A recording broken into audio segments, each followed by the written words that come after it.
Field trip time. Let's go to Electric Fossil Studios. Silence echoes in the dark, whispers call to me. Shadows of a distant past, through the fog I see. Fragments of a time gone by, faces fade to clear. Lost and found in memories, and through the calm I hear. We are more than forgotten dreams, reborn from the ashes it seems. Hey everybody, welcome back to Recall the Podcast. My name is Josh, and today we are not in the Hobbit Hole. We are in Electric Fossil Studios with Mr. Kirby. About time. How are you? Great. I'm glad to do this. I'm glad every time I pop on YouTube, I'm a subscriber of the podcast. Yeah. As you got to be. And I see like, oh, I work with him. Oh, I work with him. And I'm like, man, you want to come? You want to come to the studio and Yeah. like do something? So yeah, glad to be a part of this. Yeah, and I'm definitely getting some B-roll of this so I can keep a little record for myself and Yeah. maybe put some more into the podcast. So officially, who are you and what do you do? Yeah. So my name is Kirby Fitzgerald, and this is Electric Fossil Studio in Milford, Delaware. So I own and run this place. I'm the engineer here. I don't like to say producer. For some reason, I have a if you're ever familiar with Steve Albini has this kind of philosophy, or had, he's since now deceased, about recording, where he's like, if you hire a plumber to do a job, Yeah. and they come in and they fix your plumbing on their house, you've done the job, they pay you for the job, that's it. The transaction is done. Right. You don't then need to come back and pay that plumber 20 years later because the pipes didn't burst. Gotcha. It doesn't make sense for someone to keep getting an annuity off of something that was done it's a job, Right. you're doing something, a service for somebody else.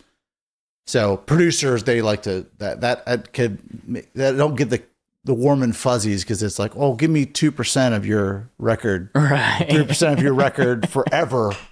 That doesn't make it. I'm just recording the stuff. I'll craft songs, but I don't like to take any of that. That's weird. What do you me. consider the difference of a producer and an engineer? So a producer is like, if you think of like terms of like the Rick Rubins of the world and everything, Rick Rubin will like listen to the song, the lyric, the vocal, and go, I feel something that makes me feel something, or that doesn't make it. You should go back and try it again. He's basically he's trying to be the ears for the audience. So Right. he's listening to it as an audience member and going, this is important. You should do that. Keep that, take that away. That's what and then the old school traditional sense of a producer, which is why they did get a cut, is that they would hire the timpani. They'd hire the orchestra. They would hire the arranger. They would hire the studio. They would pay for all that stuff. Yeah. And in return, they put that investment in. They say, okay, good. Now, Lady from Ipanema, when this plays, I'm going to get a cut of Lady from Ipanema forever, because that was my investment. I paid the investment. Now I'm going to recoup my investment. That's the old school term. Today, it's more of this big, broad audience view. Now, the engineer side of it is, in my eyes, getting the sounds, getting the aesthetic of what people are trying to record. Mm-hmm. It's a real rough and tough punk band that's going to have a different sound, or it's supposed to have a different sound.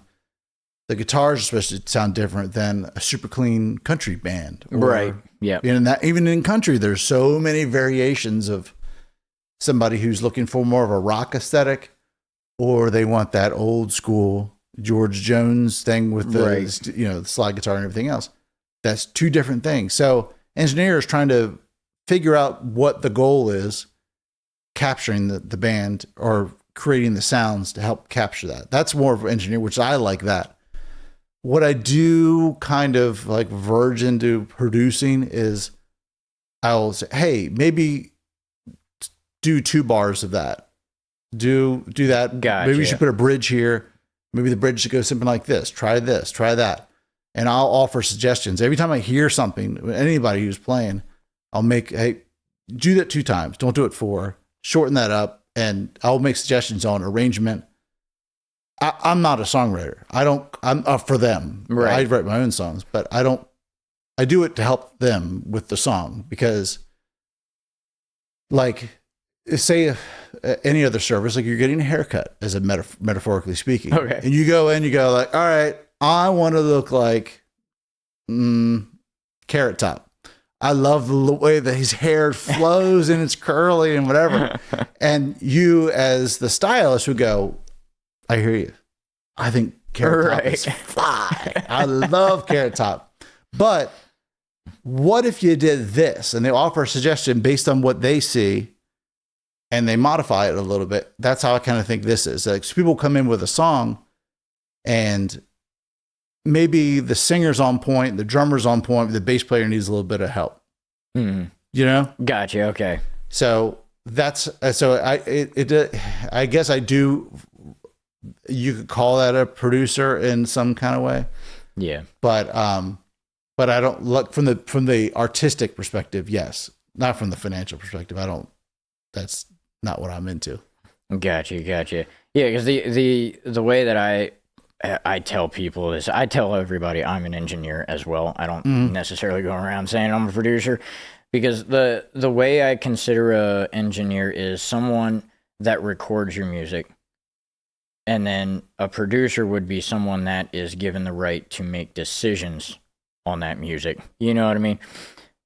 Yep. So that's the difference that I typically go with and tell everybody. And it's kind of pretty much the same thing, yeah. Way more succinct. Yes. Yeah. No, I agree. And Because I don't want to make decisions for anybody, you know? because there's various people, like people that produce or producers. Some of them can play instruments. They can play piano. They can play. George Martin is an example. A wonderful piano player. Yeah. He played on Beatles songs. Like there are tracks that you're going like, sounds like Paul, John, Jordan, Ringo, and then you hear this amazing what is that? It's like, oh, it's George. You know? Yeah. Because he was good like that. And he also knew theory. There are people who knew that. And then there are other people who, I don't want to bash big time producers and all that. It's all feeling. And there's nothing wrong with that. There's two different approaches, and depending upon what you need. But yeah, there's also the other. I've watched like I don't know if you've ever seen it. Aerosmith has a bunch of documentaries. A lot of bands have documentaries on making their albums. Yeah. One of them, which is a really, really good one, is the making of Pump, the album with like Love in the Elevator, and Janie's Got a Gun, and all those kind of songs. And the producer, Bruce Fairborn, that sense of the producer would say, you have 25 songs. That song sucks. There you go. Not going to record that one. And you go, oh. But to be fair, there is value in that. But because say like, imagine if you can, a band that has egos. I know it's hard to imagine. It's hard to imagine that somebody in a band might have an ego. But on the planet, dude. Yeah.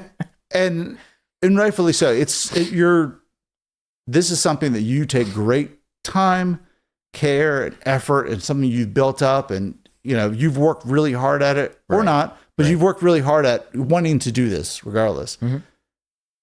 And you're trying to be in the band with this bass player or this guitar player or this drummer or this singer, and you don't want to be a prick to them.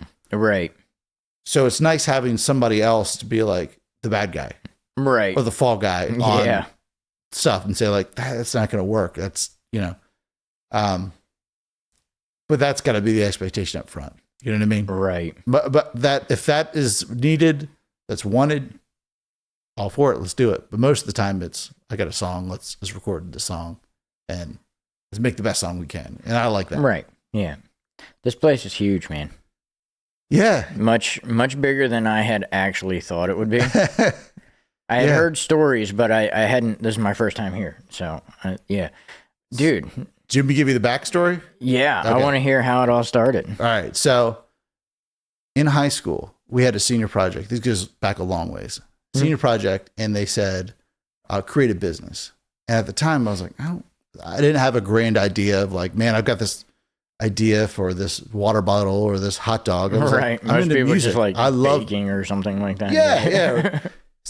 and great. There's people are awesome, but at the time I was just whole hog into music. I loved music, playing the band, and that's all I knew, really. I knew other things too, but that was the main thing I could really talk about and passionately. Yeah. So I had this whole thesis, and I got it framed in there, and about like starting a record label and starting a recording studio, and I had it like this whole like plan and justification for why it was going to work and why it was necessary for this area and everything else. And I remember getting done a different presentation, and one of the teachers, who's really sweet, was like, "All right, so when are you going to do it?" I was like, I'm going to college. I'm going to do that. I can't do that. Like, what are you talking about? You know? And then go to college, and then I moved out to California. So I'm in California. Okay. And there was have you ever heard like vision boards? And it's a little bit like Oprah will talk about this kind of stuff, where they talk about like, what do you want in life?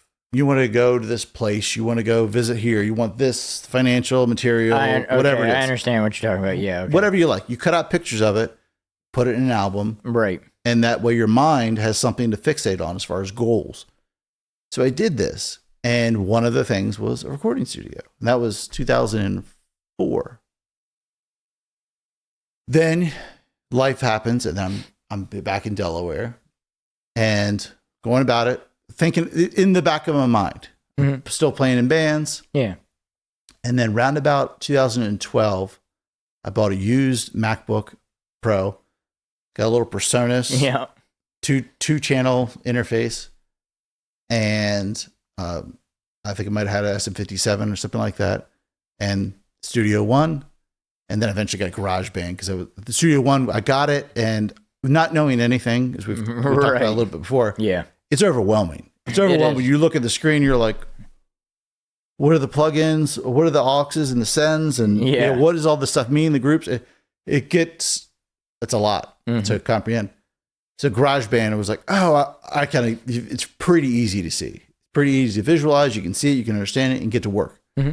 So I started doing that. Then eventually got Logic, and I was happy with that for a while. And what I was doing is I had an upstairs room in my house, had a drum set, guitar, bass, and I would it was almost like a ritual on like Saturday morning. I would go work out, and I would write a song. Right. And record it. And those recordings don't sound great, but it is what it is. Right. And I got like an 8-channel Firewire. PreSonus had a Firewire. Oh, yeah. Okay. Yeah. I forget what the brand was called, but anyway, Fire Studio. That's what Fire Studio. So I had one of those. So I was like, 8 channels, good enough to do a drum set. I'm good. Rolling along, doing that, just plugging along, writing songs, and starting to get a little bit better. And I'd get like a mic here, but I really wasn't heavily investing in recording equipment. Right. But that is like the entry point for most people. Yeah. Then in about 2018, my band had a practice space burnt to the ground. What? There was a stove that had caught fire in this garage, and the whole building went up. So what happened was like, well, I guess we need a place to practice. I've been wanting to do this recording studio. All 2 birds, 1 stone. Let's do it. Right. So I took out a home equity line and built this pole barn, and went to a local architect, got the design kind of mapped out, and did a lot of the floor, like all this floor. I laid this floor, painted the walls, did the installation, all that kind of stuff to save as much money as I could in the process, and got it done. So I think to get to here was a little bit of life shoving me, which it happens to everybody. Right. You know what I mean? Yeah. You should do that. You should do that. And eventually just goes, you got no choice. You have to do it now. Yeah. Yeah. So once I got this place open, I got a PreSonus, Studio Live. Okay. Is the bigger board. Yeah. It's it's a mixer. Yeah. So I had that, and friends were coming over. Dutchman was coming over. Yeah. Hey man. Hey, Connor. And recording, I didn't have hardly any treatment on the walls. It was very live room. And hardly any, like, I didn't have much. Right. But I had the space. Right. Had some gear and whatever. And then COVID hits. Yeah. And it ruined a lot of stuff. Yeah. Well, it was like, oh, okay. So what am I going to do? I think it was something like 300 to 400 songs that I wrote during that time. And I was every day because I'd work out here. I mean, I was working from home. So I'd work out here and then take a break, write a song, and it was just building, just doing like shots, just taking reps. Right. That sucks. And my thought about like songwriting, which is a side topic, is you have a thought in your mind of like, hey, I got this song idea that pops in your mind. Yeah. Cool riff, whatever. Finish it. Finish the thought. Yeah. Even if you go like, well, I don't really like it. Who cares? Make the crappiest song you've ever heard. Right. But get the song out of your system. Complete the thought, and then you're done. Good. Got it. Completed it. You never use it again. Fine. You don't have to use it again. It's practice still. It's practice. You're practicing. Yep. You're practicing your craft. Woodshedding. Yep.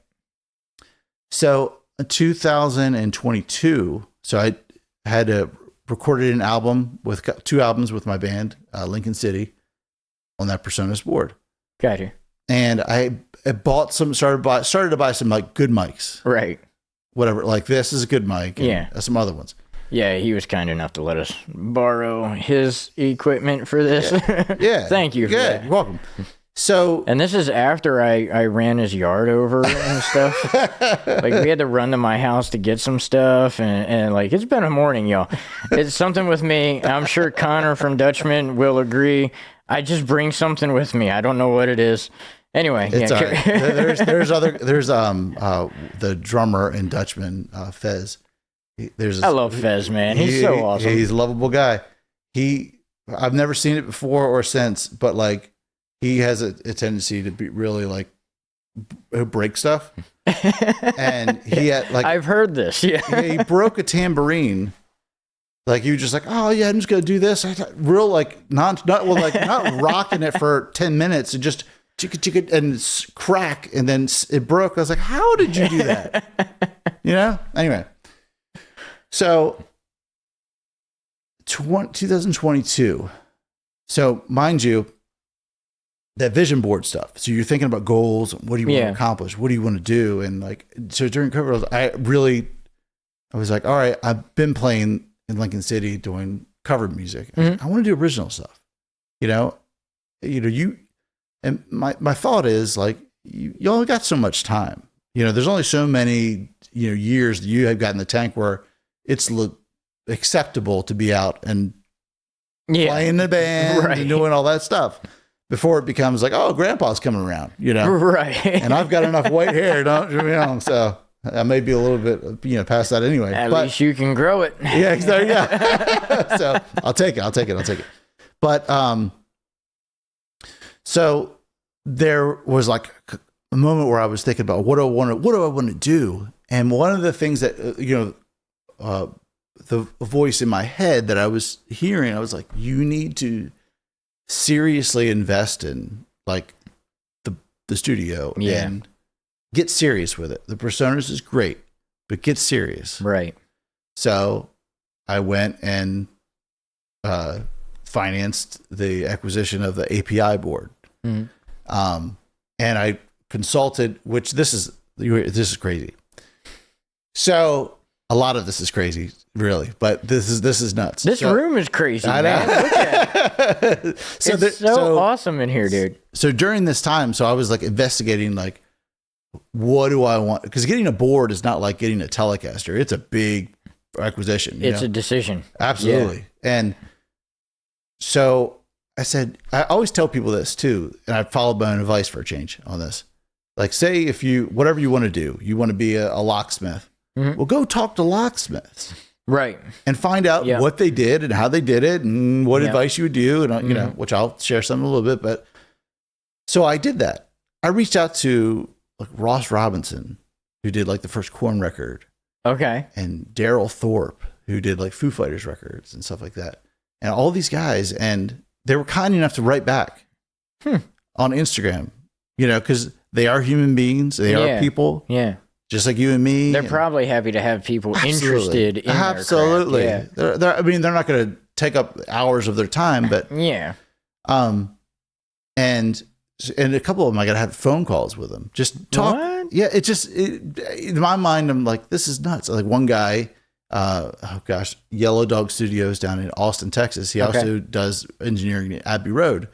And he's like, give me a call on Tuesday. And I'm talking with him. It's super nice. It just giving me his thoughts on consoles and mics and stuff like that. Right.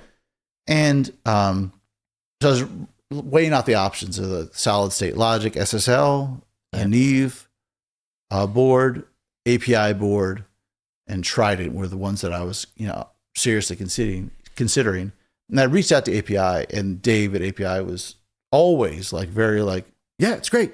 Come on over. We're here in Maryland. So whenever you feel comfortable coming over, we'll take you on tour. The other, I wasn't able to reach out and talk to anybody on the other companies. Right. Which is not a knock, just I'm small potatoes, you know what I mean? Right. So I did went on a visit to the API headquarters, and I got to see like the factory and all that kind of how they make it. It's just a small operation, it's not a huge operation. Right.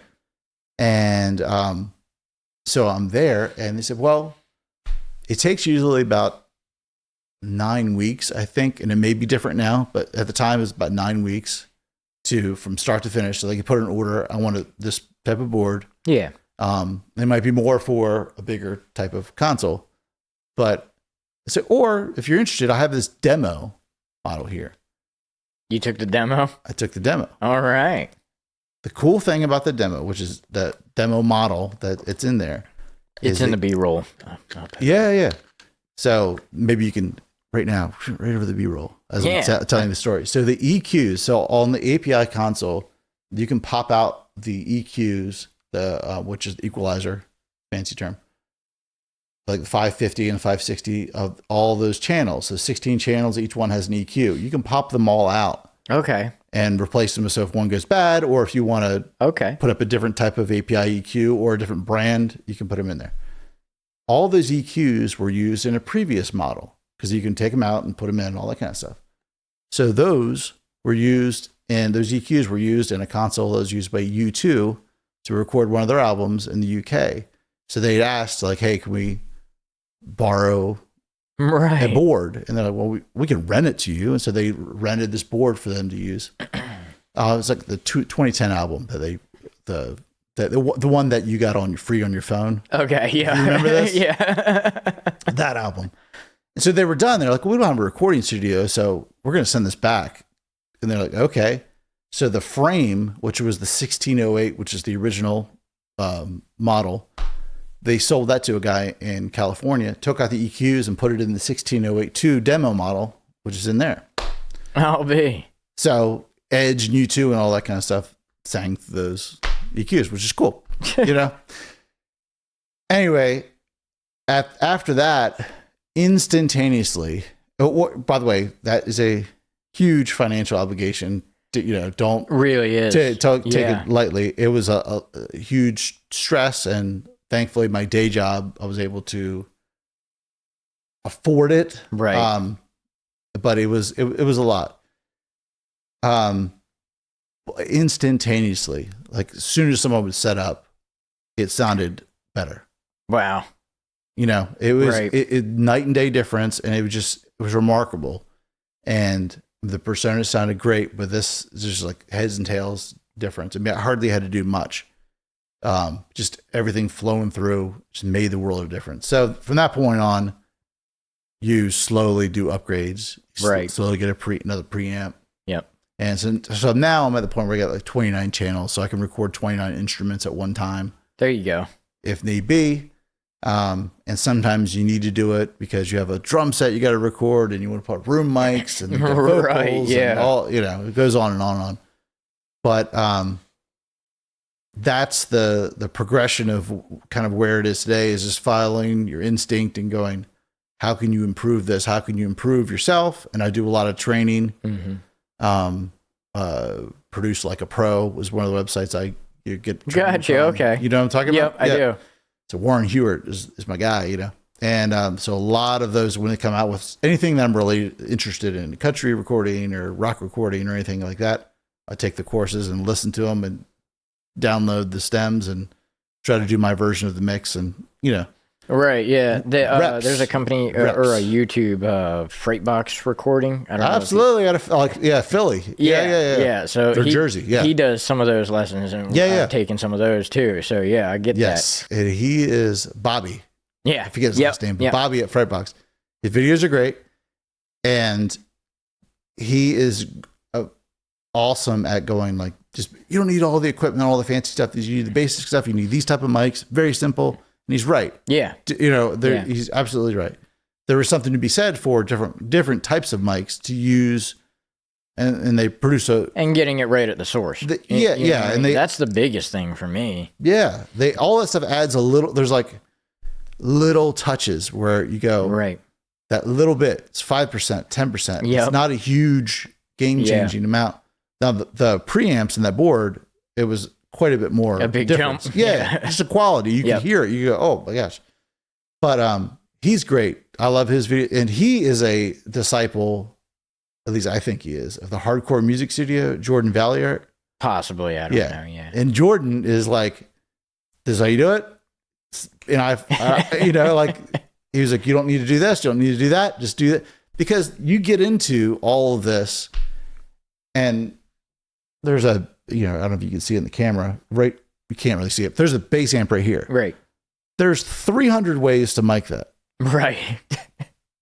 Near, far, close, direct. Yeah. Condenser mic, ribbon mic. Yeah.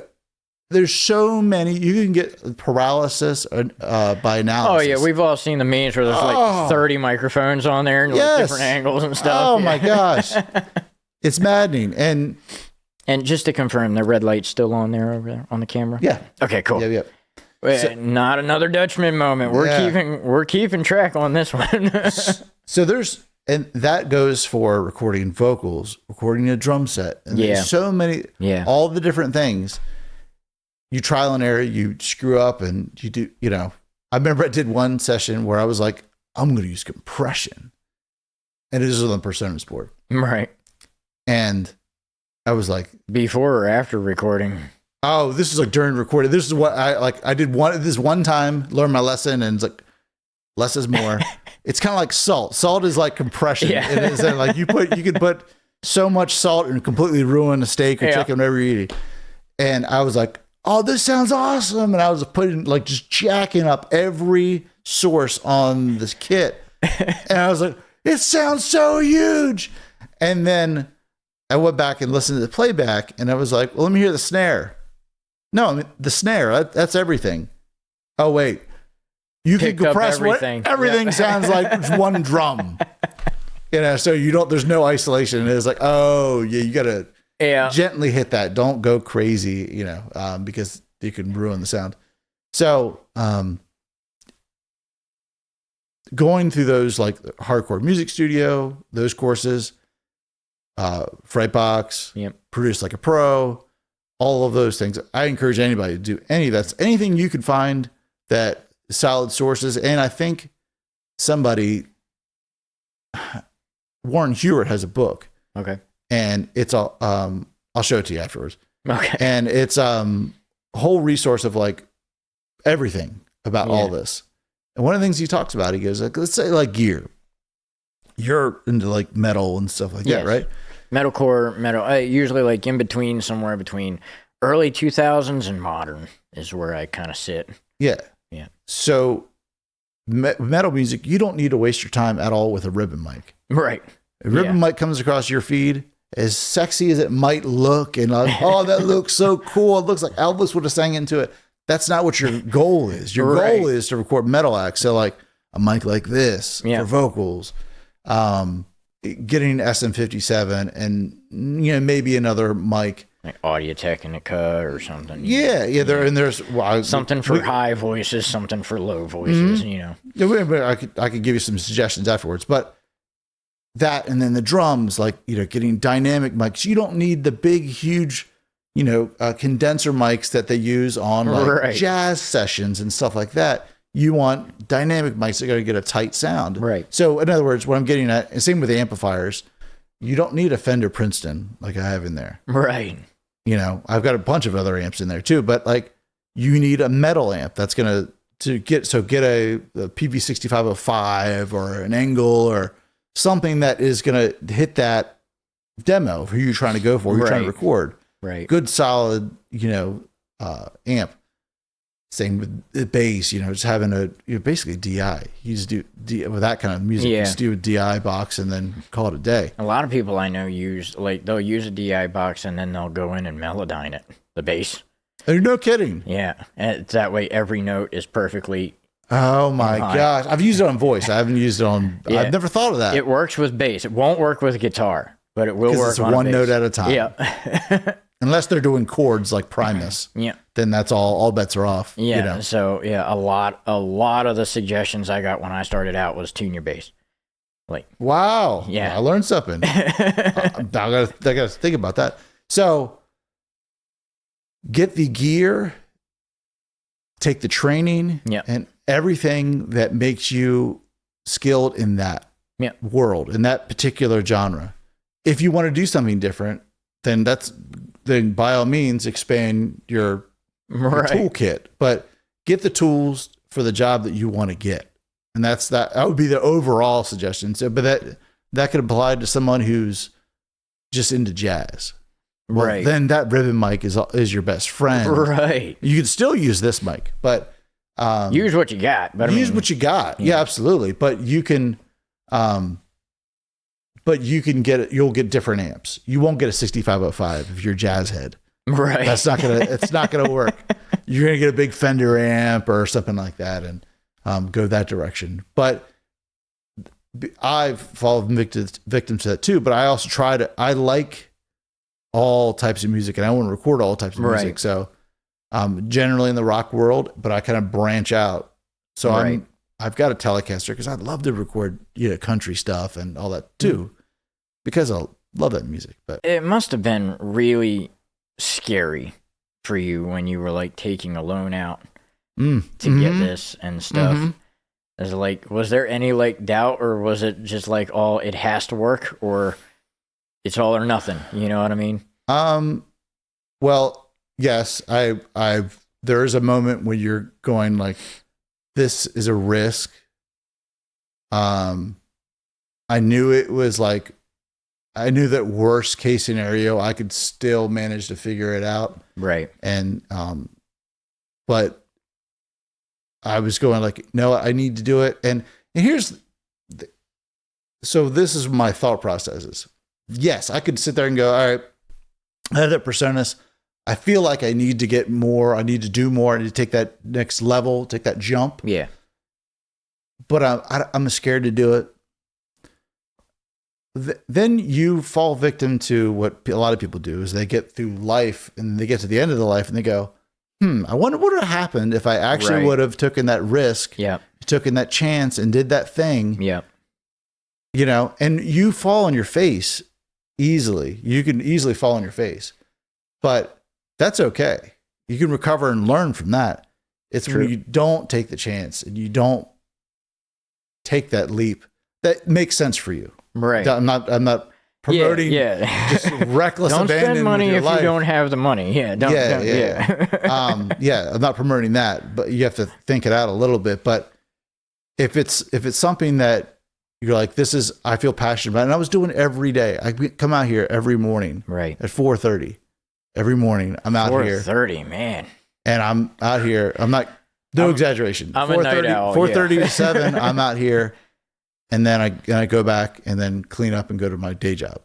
And then at nights, I'll have sessions. Right. And then on the weekends, I'll have sessions and stuff like that. Not, every day. I have a life outside of this. But, right. But I knew this is not something that's casually interested in.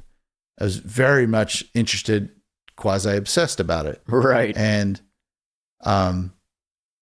so like my thought is I'm doing it. I'm going to do it. There's no question about it that it's just deep down inside. So why not take the chance, and go for it? Right. And as far as like making it work, I didn't really know what that means because Right. it's not up to me. You know, I can do my end. I can be prepared, which is what I've been trying to do for years. It's Right. just preparing myself, training, getting better equipment, and making sure I've got all my bases covered. So like I've got, you know, if someone wants to do hip hop, I've got a mic that's the Warm Audio W8000. Okay. Which is like Dr. Dre's mic. Right. It's the warm audio version of that. And I've got the preamp and the compressor just for that, like used by hip hop. I'm like, I'm Right. ready for it. If it, you know, I'm prepared. Yeah. Metal acts come in. I've got pretty much everything I could pick up to hit to make it happen. Yeah. I saw your pedal board over there. You're all right. Yeah. Yeah. And so like I try to be prepared because, which is the other end of it is, it's up to the people coming to record. It's up to them, Mm-hmm. and it's up to the songs that they have. And that's the bigger end of it all, is like creating a feeling, providing a space that you go like, wow, I'm inspired. Right. I don't have that guitar, but I can use that guitar that he's got over there, or that amp, and that sparked something in a part or a song or something you didn't think of. Right. And then it becomes something. But it's all about the song. And I think that is, but my main inspiration for this place was Sun Records in Memphis, Tennessee. I saw the video, which Yeah. we'll get into. You had a YouTube. Yeah. Are you still doing the YouTube? No, not as much, but I did it for, about a year and a half. I mean, hardcore. I was at it. Yeah, I was going at it. I watched quite a few of the episodes on there. It was good stuff, man. Yes, no. The blessing in life is that you get busy. Yeah. You know, and that's what I was. There was a balance where I wasn't as busy with studio stuff, Right. so I was doing that, and then the studio work is now it's like 2-3 days a week. I've got sessions, which is great. All right. Yeah. You know what I mean? That's so really good. Yeah. yeah. So I don't have much time because it's not fair. I look at it like if I had nothing going on, no problem doing that. Right. But it's not fair. Like I've got two, clients right now that are waiting for me to do some work later today. Sorry, y'all. No, it's all good. It's all I'm good. here I'll today. get it done today. But I don't want to do like, well, let me tell you about how I love the Smashing Pumpkins. And while they're waiting for, you know what I mean? And I love the Smashing Pumpkins, but like, I need to get some work done, and I have like finite amount of time in a day. So, I think down the road I will get back into it. But for the time being, I'm just looking to get something to talk about too. Right. More stories and everything else to talk about. But that was pretty much what the YouTube was, right? Is you telling stories about stuff, or? It was, yeah. I did like Instagram stuff and YouTube, and it was all kind of the same, but it was to tell the customer who they're working with. Who am I? Because that's Some of it was like inspirational quotes and stuff too, right? Yeah, I try. I can't help myself. But yeah, I try to be motivated because that, like, you put up 4 walls, Right. and there's 4 walls in that room and 4 walls in this room. Right. So what? Yep. You know, if I was a tyrant and I was a complete maniac to work with, this would mean nothing to anybody. Right. So, and no one knows that. No one can, because without everybody's experiences are varied, but the typical experiences, they go to a recording studio and the engineer is not very personable, Right. and not very encouraging. It's very Yep. clinical, and sometimes Yeah. they're intimidated. They're not really sure of themselves, and it becomes a whole thing where it's not a good experience. Right. It's not inspiring. Right. And that's where I was like, no, let me tell people, hey, these are type of, I'm putting it out there. This is the type of music that I love. Mm-hmm. And if you love it, I would love to record. You know, I'm kind of like just giving Yeah. them so I put like some of the artists that inspired me, like Jane's Addiction or Deftones or Nirvana or Foo Fighters, Metallica. And it goes on and on and on. That's just the general rock world. Right. You know, Smashing Pumpkins, Weezer, it goes on and on. But give a flavor for like, hey, this is who I am. Yeah. You know, and you could put it in a bio on a website, or I could do a video, and it's more entertaining to watch a video than That's to read a fair. bio, you know? And that's one of my favorite things about working with Blackway Productions as much as I do. We've done a lot of Recall the Moment stuff at Blackway Productions.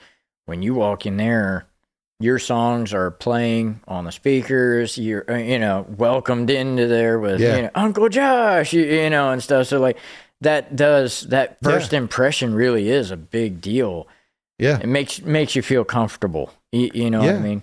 And, like, you're the main focus today. Yes. No one else. It's just you. It's just me. We're going to work this out. And that's a big part of getting a good take out of a recording, I think. Yes. And music to me is magic, not in a like bad way, but in a good way. For my band, for instance, we were doing like demos for a song, and we're just talking, and we go, oh, it's like, oh, watching the rivers rise, and we're like, and then instantaneously, me and Megan, who's in the band, we're like, that's a song. Hold on. Grabbed the acoustic, and then 20 minutes later wrote this whole song, which we're still like finalizing the recording of now. And you're done with it, and you're like on such a high because you come in with nothing, and boom. Yep. There's a song called Shadows that was off the Lincoln City's second album. Just so happens like two of the guys in the band that couldn't make it to practice that day. So me and my cousin, who's the singer, we were just sitting there talking, and I would have an acoustic and just listen to what he was going through. And then boom, I was like, oh, that there it is. That's something. And then we wrote a song, and then 30 minutes later it's done. And there you go. And it's kind of on the album relatively about the same way. Right. That magic is so fun and so inspiring to like, and even other bands that come in, the song was written, but they might come up with another part or a harmony, or they might do a vocal stack, or they have a lead line and they'll play a lead part that they didn't imagine that they could do. All that is just like, I get jazzed up just being a part of it. Right. And that's the part where, so to me, it's all compounding. So like, when this was an empty room, was first done, it was just me. I plugged in my guitar and amp and started playing like Metallica riffs and stuff like that here. It was nothing, and it was all big. It was intimidating. There's no feeling to it because it's just a room. It was just a room. There's a lot of effort into it, and you're happy about the accomplishment, but it's just a room. But then, that was 2018. So now we're 7 years later. There's been 4 or 5 albums recorded here by other bands, 4 albums by my band. They've been recorded here, little singles and stuff like that throughout. Other bands practicing in here, other bands writing songs in here. All of that, it gets collected. It builds and builds and builds throughout time. Right. You think of like Sun Recording Studios, or RCA Recording Studios, or Sound City, or Abbey Road, or anything like that. You don't think that somebody just walking to Abbey Road is a great example, which is where the Beatles recorded most of their stuff. That doesn't inspire them. That doesn't make them go like, oh, it pulls something out of you because you go like, they were right there. That was the piano, and that's the guitar, and that all of that feeds off. That energy gets fed into the music. Yep. And anyway, that's all. That's what I try to cultivate and try to help people produce songs and all that. I'll go. No, yeah, you're good. Tangent Yeah, on- we may end up having to do a part 2 at some point. 'Cause we're 48 minutes in already. Yeah. I've only had like 3 of the things on my list done. Yep. So there will be a part 2, Yeah, I'm sure, in the future. Do you charge, like, to allow people to practice here and stuff? I've got my band that practices. I don't charge those guys.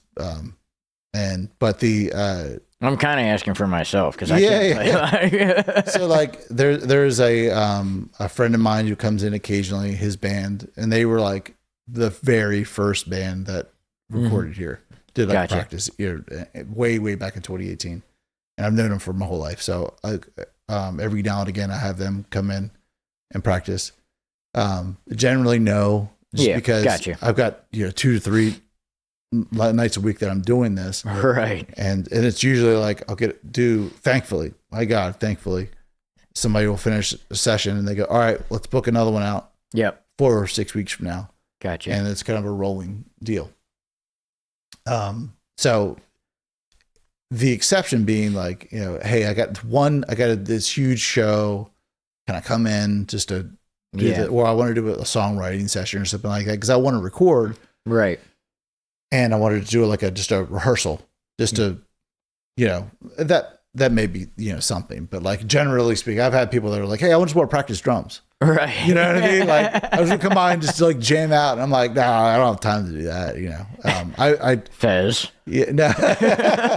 Now, when I lived in California, which, this is a business idea for somebody else out there. I don't think there's enough bands right now, but in Southern California, they have rehearsal studios. So Yeah. like at a warehouse building, well, you go in and you pay hourly rate, and there's somebody who checks you in, and then you can go to the A room, B room, C room. They're Right. all soundproof. Yeah. They have some equipment in there. You're familiar with all this stuff? Yes. Yeah. So that probably is something that probably should be There's done. a lot of them in like New York and stuff too. Oh, yeah. Like, yeah. Oh yeah. They almost look like parking lots and garages and stuff, but it's just like little rooms that are just padded out. You can play in. Let me tell you something, Chris. So Seattle. So Alice in Chains. Everybody knows Alice in Chains. Yeah, Right? obviously. Lane's. I used to be the first band I was in was Titan Arum. It was early 2000s. We always make fun that it was practically an Alice in Chains cover band because that's all we ever played. So. Love it. So Lane Staley used to work at one of these practice places. Okay. Used to work and live. This is Seattle, late right. 80s, early 90s grunge, But you would go, if you could imagine. So Alice in Chains is in one room practicing. Then there's Mudhoney.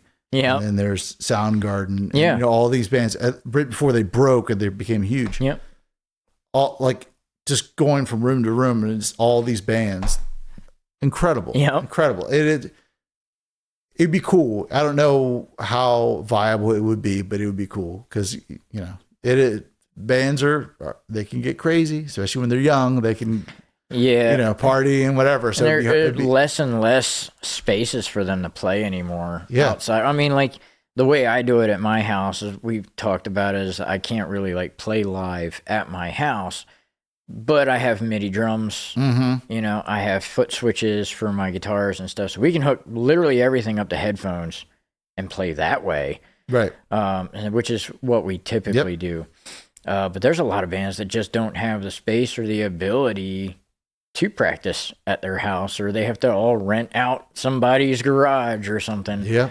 And you got to deal with noise complaints and stuff. Yeah. And it's like today, the technology, it's easier to like, you can get some kind of amp modeling. Oh, yeah. Either software or get a pedal. Yeah. And everyone get one of those, get a MIDI drum set, electronic drum set. Everybody get on the in-ears. Yeah. And the only thing you're hearing is your voice. I mean, it's so much easier to do it now than, 25 years ago. Oh, yeah. Blasting out the neighbors and townhome and stuff. Yeah. Like, you were lucky if you had a PA. Right. Yeah. Usually it was like a guitar amp that you would sing in through because that was and then you just turn that up and you just go, and that was the PA, like you had nothing, to work with. So, it's sadly that's the case, but my overall hope is that more people get into writing music and because here's a myth. Myth is this. You go to college, you have to go to Washington, you got to go to Baltimore, or Philly, or New York to get a job. Yeah. There are no jobs where you grew up. Right. That's not true, because you can be educated and get an education, finance, whatever. Yeah. There's finance jobs. There's insurance jobs everywhere across the country, in every town, all over America, big, small. You don't have to go to the city. Right. Now, the corporations and the headquarters exist in the big cities, sure. Yeah. But you can find jobs, and people are needed in all sorts of jobs all across the country. So, or you can make your own. Or you can make your own. Yeah. And that, just find a need and fulfill it. I think that also applies to music. The myth is that you have to go to Baltimore. You got to go to Philly in order to make it big. Nashville. Or whatever. Mm-hmm. Now, what is true is there are more and better musicians concentrated in Nashville, absolutely, New York and Philly and all those, and California a little bit, than there are in rural areas. However, where the Black Keys come from? Ohio. Right. Where did 311 come from? Omaha. Right. You know what I mean? Yep. Rarely do bands that are huge that we all know and love come from the big city. They come from small towns. Bakersfield, California is where Korn is from. Right. It's a farming community. It's not a big, huge metropolis. So, I mean, relative to Milford, Delaware, I'm sure it's enormous, but you get what I'm saying? Yeah, I do, yeah. This is why this is here, and its hope is not to be more than anything to inspire people, leave a legacy, and help other people have their legacy of their music that they wrote, and express themselves. Because in a bigger picture, could you imagine right now if I was like, "Hey, Josh, check this out. This is your grandfather. He wrote this song. This is him singing and recording. Whether it was crappy or not, you'd be like, what? Yeah, I keep a file. I have this massive hard drive that I keep a file of everything I've ever done. Video, music, even the little didn't do anything with kind of stuff. I have, and in the file's name is for when I die. So that I can, if my kids ever come across that when I pass away, they have this whole chronicle of everything I ever did. Wow. Is something to leave them. You know what I mean? So yeah, I totally understand that. Well, and then on a little small level, so whenever the band, other bands may or may not do it, and that's their own thing. You go through online distribution like DistroKid or TuneCore, wherever you like, and that's how you get your song out to Spotify, and Apple Music and iTunes and all that kind of stuff. You have to sign up for that. You have to also sign up for ASCAP and BMI. We're getting into some I'll get some education now. I'm on the BMI one. Yeah. So I have ASCAP. And it's not body mass index. Yes. So you sign up for all of that, and then you have your publishing and all that kind of fun stuff. Then one of the other things you should do is copyright your stuff. You go on to the government website, the copyright.gov, and you go through this whole process, and you log all your music and your WAV file and all the songwriters and all that kind of stuff. And it takes a little bit of process, a little bit of a bear. It does, yeah. Shocking, something part of the, regarding to the government, it's a little laborious, but at the end of it is 6 weeks, 8 weeks later, you get a letter in the mail from the United States government saying, here's your copyrighted song. And so forever, there's something that's that your descendants or family members or somebody's going to be able to go, wow, look at that. Yeah. Again, could you imagine coming across that? Oh, grandpa invented this thing, and here's the patent, here's the trademark, here's the copyright. It's cool. Yeah. I mean, it's inspiring. It's fun. But anyway, people live everywhere, and there are bands that are all over the place. Oh, yeah. And I think that if you can have people that have a outlet to record their song, Right. and then people go, "Oh, I want to go see them live. Right. They're a good band. I like that song." And then they write another song that's good, even more. And then another band comes along. You know what? We should try that too. And then you have a little, I guess you would call it a scene or a community or whatever. Collective of ideas. Whatever. Yeah. But ultimately, it's just people expressing themselves. Yeah. And they do it all over the place. There are two schools of thought. One school of thought says, never play original music. Never do it. No one cares. No one cares. Because there's no money into it. There's no money in it. Yeah. You go in a tribute band or be in a cover band. That's the only way you're going to make money.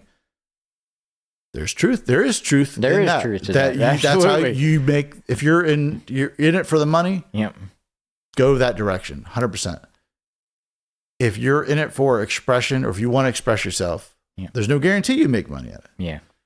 Or make a lot. But you can play shows. You can record albums. You can leave a legacy behind. Oh yeah. And do that. Now, whether it becomes something, I don't know. But like, to me, my band Lincoln City did a small little show. We had this song called Fireflies. It's probably one of our better songs.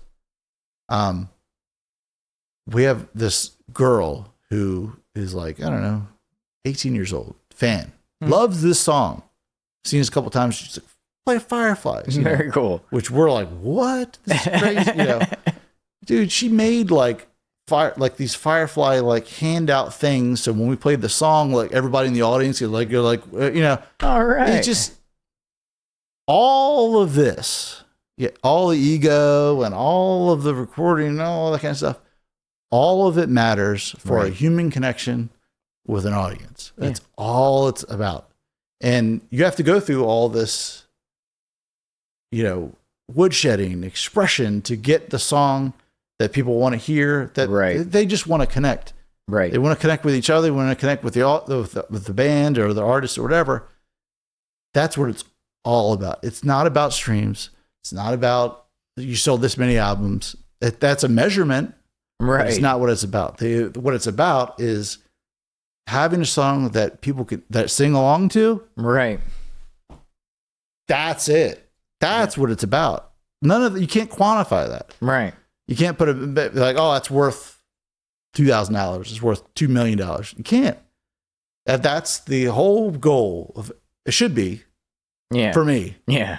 For everybody who's looking to record is just want to connect with people. Right. Simple as that. You know what I mean? Yeah, I do. So. Very cool, man. Yeah. So here, carry on. Well, we're actually pushing just past about an hour. So we're probably going to do a part 2 in the future sometime, if that's okay with you. Yeah, totally. Where can people reach you and this lovely studio? Yeah. So you can reach me at Electric Fossil at Electric Fossil Studio on Instagram, Facebook, YouTube. I think the email is electricfossil@yahoo.com. Cool. And just message me if you're interested in coming checking out the place. Usually that's what I encourage people to do, especially as you've seen pictures, watched the videos, but it's not the same as actually being here. Yeah, you're right. The place. Yep.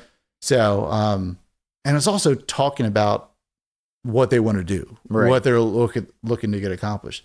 I'm not going to be the everything for everyone. So there are people who are experts at beat making, stuff like that.